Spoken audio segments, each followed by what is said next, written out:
I think there's a really interesting segue into CBDCs and whether stablecoins will become like de facto CBDCs.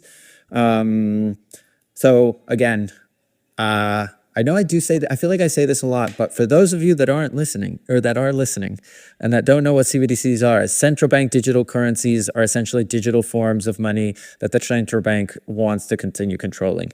I find them terrifying, the idea of them. Do you agree with that? I mean, it's a whole can of worms in terms of government censorship, and it kind of comes down to, do you trust our government to monitor your transactions or not? Big, dropping light questions here, Veronica. Like, dropping I mean, light questions. you know, it's interesting. When I was trying to explain this actually to my mom, like, what, 2 nights ago? And like, my mom is not a crypto person. For context, she was very excited to tell me that she found this man on the internet that told her how to invest her money in crypto, and she made $10 into $50. And she was like so excited to tell me that.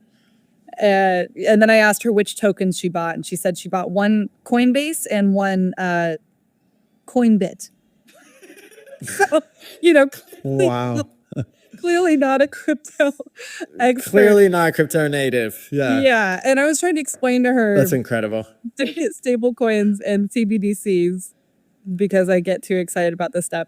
And she was like under the impression that something like a CBDC already existed.